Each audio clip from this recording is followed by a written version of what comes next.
ஒருங்கிணைப்பு குழு கூட்டத்திலே கந்தசாமி பிரபு அவர்களை தாக்குவதற்காக முற்பட்ட கிஸ்புல்லா சம்பந்தமான ஒரு கண்டன அறிக்கையை வெளியிடுவதற்காகத்தான் இந்த ஊடக மாநாட்டினை நாங்கள் ஏற்பாடு பண்ணியிருக்கின்றோம். கடந்த காலங்களிலே இன முரண்பாடுகளை ஏற்படுத்தி அந்த இன முரண்பாடுகளிலே குளிர் காய்ந்த ஒருவர் தான் கிஸ்புல்லா. அந்த காலங்களில் தமிழர்களுக்கும் முஸ்லிம்களுக்கும் முரண்பாடுகளை ஏற்படுத்தி அதிலே அரசியலிலே குளிர் காய்ந்த ஒரு கிஸ்புல்லா என்பவர் மீண்டும் அவ்வாறான ஒரு இன முரண்பாட்டை தோற்றுவிப்பதற்கு இவர் முயற்சி செய்கின்றார். இவர் 40 ஆண்டுகளுக்கு மேற்பட்ட அனுபவம் கொண்ட ஒரு நாடாளுமன்ற உறுப்பினராக இருந்தும் அநாகரியமான முறையிலே ஒரு சக நாடாளுமன்ற உறுப்பினரை தாக்குவதற்கு இவர் முற்படுகின்றார். இவருடைய தாக்குதலுக்கான முற்படுகைக்குரிய காரணம் கந்தசாமி பிரபு என்பவர் ஒரு தமிழன் என்ற காரணத்தினால்தான் அவ்வாறான செயற்பாடுகளிலே ஈடுபடுகின்றார். அடுத்ததாக கடந்த காலங்களிலே கிஸ்புல்லாவுக்கு தகரான ஒரு தொடர்பு இருக்கின்ற என்பதனை முஸ்லிம் காங்கிரசினுடைய தலைவர் ரவுப் ஹக்கீம் கூட சொல்லியிருக்கின்றார். கடந்த காலங்களிலே தீவிரவாத அமைப்புகளுடன் தொடர்பு இருக்கின்றதனை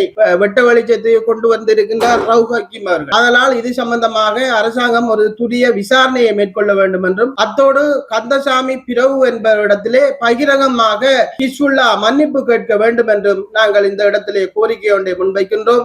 கடந்த காலங்களிலே காத்தாங்குடிக்கும் மட்டக்களப்புக்கும் இடையிலான தமிழ் மக்களுக்கும் முஸ்லிம் மக்களுக்கும் இடையிலான இன முரண்பாடை தோற்றுவித்து அதிலே குழி காய்ந்தவர். அப்பாவி தமிழ் மக்களும் முஸ்லிம் மக்களும் அன்றாடம் தொழிலை செய்கின்றவர்களால் இதனால் பாதிக்கப்பட்டார்கள். பலர் உயிரிழப்புகள் ஏற்பட்டன, பல சொத்து இழப்புகள் ஏற்பட்டன. கடந்த காலத்திலே தமிழ் மக்களுக்கும் முஸ்லிம் மக்களுக்கும் ஒரு இடன்பாட்டை தோற்றுவித்தது போல மீண்டும் ஒரு இன முரண்பாடை தோற்றுவித்து இதிலே அரசியல் லாபம் பெறுவதற்காகத்தான் கிஸ்புல்லா முயற்சி செய்கின்றார் என்பதனை நாங்கள் அறியக்கூடியதாக இருக்கின்றது.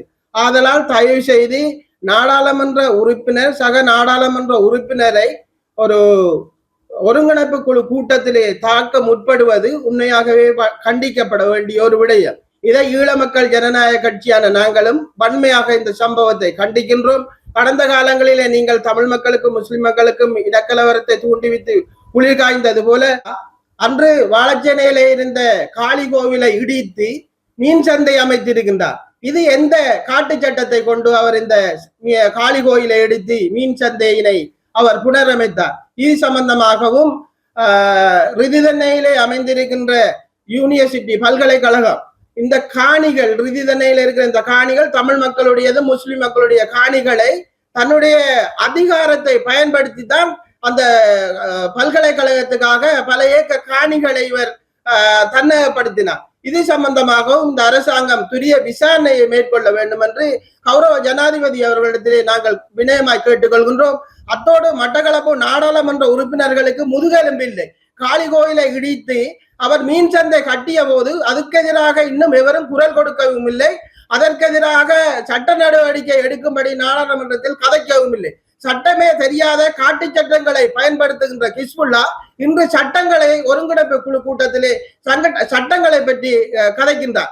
அப்படியான சட்டங்களை கதைக்கின்றவர் ஒரு தகுதியுள்ள மனிதனாய் இருக்க வேண்டும். காளி கோயிலை இடித்து மீன் சந்தையை கட்டுகின்ற ஒரு வழிபாட்டு தளத்தை இடித்து ஒரு மத வழிபாட்டு தளத்தை இடித்து மீன் சந்தையை கட்டிய ஒரு நபர் நாடாளுமன்ற உறுப்பினராய் இருந்து கொண்டு சட்டங்கள் அப்போது அந்த காட்டு சட்டத்தை பயன்படுத்தியவர் இன்று சட்டங்களை பற்றி கதைக்கின்றார். நீங்கள் முதலிலே சட்டத்தை கதைப்பதற்கு உங்களுக்கு தகுதி இருக்க வேண்டும். நீங்கள் சட்டங்களை கதைப்பதற்கு ஒரு அருகதையற்ற நாடாளுமன்ற உறுப்பினர் தான் கிஸ்புல்லா.